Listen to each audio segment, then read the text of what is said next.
Olá, você que está nos escutando. Eu sou Heloísa Portugal e esse é o nosso podcast Pode Falar Direito.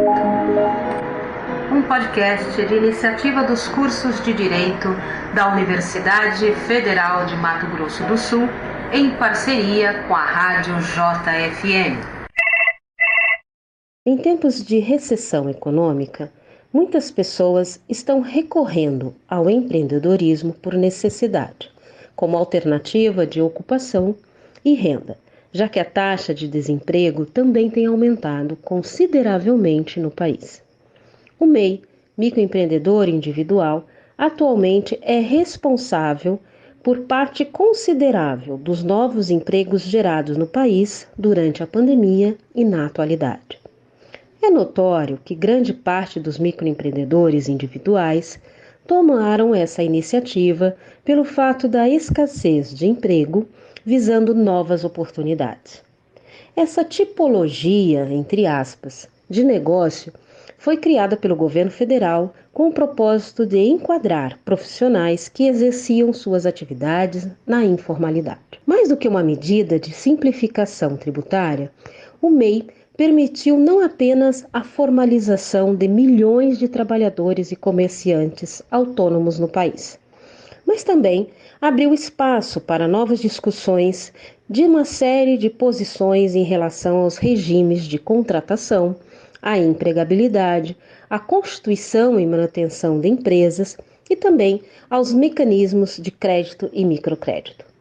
Segundo dados do Ministério da Economia divulgados pela Agência Brasil, em 14 de abril de 2021, no ano de 2020, foram registrados 2,6 milhões de MEI, o que representou um aumento de 8,4% em relação ao ano anterior. Assim, com 11,2 milhões de negócios ativos no país, o MEI representa 56,7% das empresas em atividades no Brasil e 79,3% das empresas abertas no ano de 2021. Além de vantagens previdenciárias, nós podemos também verificar outras tantas nesse tipo de empreendedorismo. Mas então, quem é o empreendedor individual? Para falar sobre esse tema, o nosso convidado será entrevistado pelo nosso acadêmico Johanny Camargo Pfeiffer, que também o apresentará. Tudo bem, Johanny? Muito obrigado, professora Heloísa. Obrigado a todos os nossos ouvintes. Eu sou acadêmico de Direito do 10º semestre na Universidade Federal do Mato Grosso do Sul, no campus de Três Lagoas. E hoje nós temos a honra de receber aqui no nosso podcast nosso professor doutor Marcelo Pereira Longo, doutor em Direito Comercial pela PUC de São Paulo e atual professor de Direito Empresarial da Universidade Federal do Mato Grosso do Sul, do campus de Três Lagoas. Tudo bem, professor? Dá um oi para os nossos ouvintes. Johanny, é um grande prazer aos ouvintes que estão aí nos acompanhando. Professora Heloísa, agradeço pelo convite, por participar deste importante projeto. Acho que ele ajuda a esclarecer, a traduzir a linguagem jurídica para uma linguagem mais acessível à população, para que ela possa compreender melhor os benefícios que normas legais possuem e quando são criadas, por exemplo, com essa intenção deste microempreendedor individual que nós vamos comentar hoje, Johanny. É um grande prazer estar com vocês aqui. Vamos ver se a gente consegue traduzir essa linguagem para que as pessoas compreendam, tá, este instituto jurídico como um instituto de inclusão social, e eu estou à inteira disposição de professora Heloísa, do acadêmico Johanny, para tirar as dúvidas em relação a esta maneira de exercer uma atividade econômica. Muito bem, professor, muito obrigado. Sabendo que o nosso podcast ele é focado nas pessoas comuns, as pessoas do dia a dia, explica para nós como se exerce uma atividade econômica empresária organizada. A atividade pode ser micro, pequena, média ou grande? Essa é uma questão muito ligada ao direito empresarial. Tá? o exercício de uma atividade econômica organizada, ela se dá através do empresário individual, tá? Da sociedade unipessoal limitada ou das várias sociedades que existem, mas principalmente através da sociedade limitada e da sociedade anônima. Tá? Então, e aí eu vou caracterizar o que é empresário lá no artigo 966 do Código Civil, né? O que não é o nosso caso. Tá? Essa figura que nós vamos tratar hoje, do microempreendedor individual, ele não está enquadrado como um empresário. É uma crítica que eu faço em um artigo que eu publiquei em 2015, em uma obra coletiva, onde eu acho que ele deveria também receber o tratamento que o empresário recebe, tá? Por exemplo, poder pedir recuperação judicial, poder ter a limitação da responsabilidade, mas isso não se aplica ao microempreendedor individual, ele fica aí num limbo jurídico, mas ele tem as suas vantagens, ele tem as suas, e é o que nós vamos conversar hoje, ele tem vários aspectos positivos, com a intenção de justamente promover, através do microempreendedor individual, uma inclusão social junto ao Estado. Certo. E como essas questões de ser micro, pequeno, médio ou grandes empresas funcionam? Qual seria a diferença? Para que serve cada uma, professor? Então, nós às vezes fazemos muita confusão, porque essa questão de ME e EPP está muito mais ligado a um regime tributário, tá? Ou seja, a microempresa é aquela que tem um faturamento de 0 a 300 e poucos mil reais, e a empresa de pequeno porte de 300 mil reais, acho que é 4 milhões, se não me falha a memória agora. Tá? Então, mas isso com o Simples modificou substancialmente. Então, antes do Simples, que é um regime tributário recente, você tinha esse tratamento onde levava-se em conta esses enquadramentos de receita. Então, de acordo com o enquadramento, tributava-se de forma diferenciada. Tá? Então, essa é uma questão ligada ao direito empresarial, à atividade econômica organizada, através da sociedade ou do empresário individual ou da sociedade unipessoal, que não é o nosso caso aqui em relação ao microempreendedor individual, porque ele não tem encargos tributários se tiver esta renda, como a professora Heloísa comentou, de até 81 mil reais por ano. Tá? Entendi. Professor, considerando que 2020 vivemos um período de pandemia devido ao vírus, né, uma figura que se destacou bastante, né, creio que seja o microempreendedor. O que o senhor pode nos falar sobre essa figura tão importante nos dias atuais? A ideia do microempreendedor é justamente combater a economia informal. Toda vez que a crise econômica se agrava em um determinado país, a tendência é que as pessoas, ao perderem os seus empregos, elas procurem se manter dentro da economia informal. E aí elas não recebem nenhum tipo de proteção por parte do Estado, porque elas não estão dentro do sistema estatal de proteção. A lei do microempreendedor individual, ela surge em 2008, a lei complementar 128, e aí ela vem sendo modificada e cria-se a possibilidade de uma pessoa, por exemplo, que tem um espetinho, tá? A pessoa começa a vender espetinho na rua, ela consegue montar, ser um microempreendedor individual, contratar um funcionário, tá? A um custo muito baixo em relação a se ela fosse montar uma empresa individual ou uma sociedade empresária. Então, ela vem para facilitar. Então, para você ter uma ideia, tá?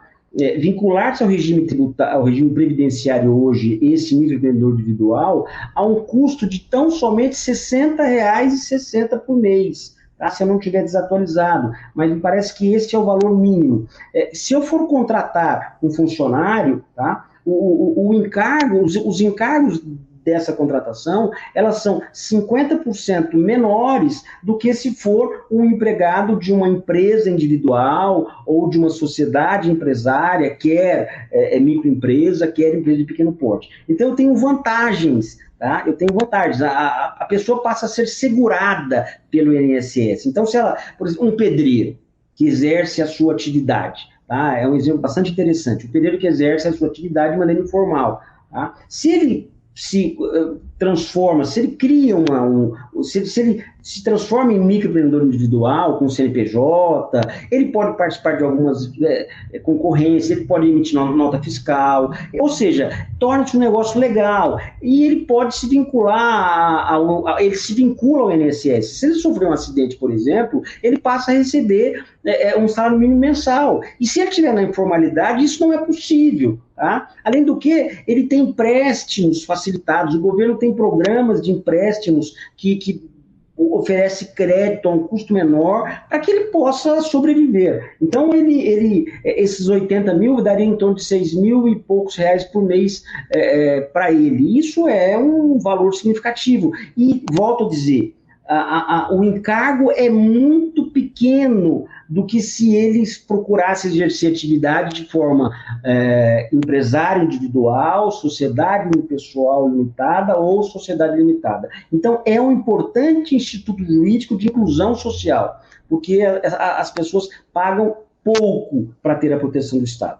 Eu não sei se eu me fiz entender, o Johanny.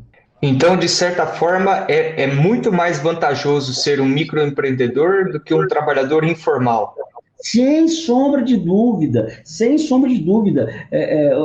Citei o caso de pedreiros, por exemplo, ou de outros que exerçam eletricistas, sabe? Existe um rol bastante grande de profissões que podem ser enquadradas como microempreendedor. Tá? Ele fica protegido a um custo muito baixo. Tá? Ou seja, às vezes o pedreiro cai da escada, se machuca, sabe? Ele pode receber, enquanto ele se recupera, o benefício do INSS. Se ele não está registrado como microempreendedor, ele não tem essa possibilidade. E vejam, há um custo de R$60 por mês. Então, às vezes, um único atendimento, hoje, um pedreiro, a mão de obra de um pedreiro é de 150, R$200 por mês, por dia, diária, a diária de um pedreiro. Então, às vezes, com R$60, com R$60, ele fica vinculado ao regime de previdência e ele tem acesso a crédito mais barato, ele pode emitir nota fiscal, sabe? Ele não precisa contratar um contador,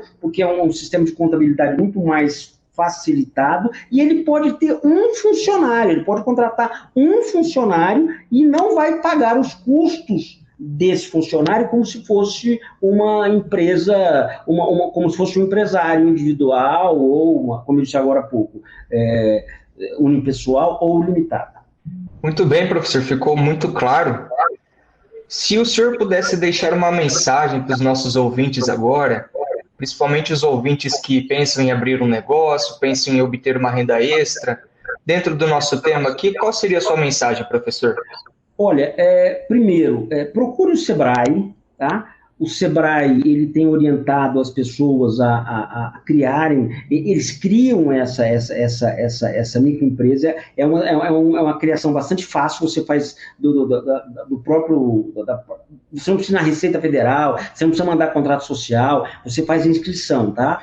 As faculdades de Direito, algumas, inclusive a nossa, nós estamos com um projeto para colocar isso para rodar dentro da nossa faculdade de Direito, para que as pessoas possam ir até a nossa faculdade, lá no EMAGE, e abrir se tornar um microempreendedor a um custo muito baixo, sabe? Com a nossa assessoria.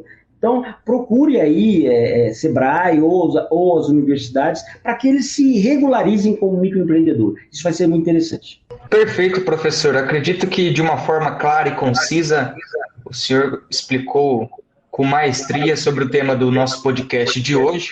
Eu agradeço a todos os nossos ouvintes. E para ficar por dentro de mais projetos como esse, é só seguir o Pode Falar Direito nos nossos canais, nas plataformas digitais, tá certo? Eu agradeço a presença de todos os nossos ouvintes. Obrigado, eu que agradeço. Johanny e a professora Heloísa. E chegamos ao fim desse nosso episódio. Esperamos que vocês tenham gostado e que nos acompanhem tanto pela rádio JFM quanto no seu agregador preferido, Deezer Podcast, Spotify, Google, e nos ouça enquanto você caminha, no trânsito, na sua casa. Participe, mande suas críticas e sugestões. Esse podcast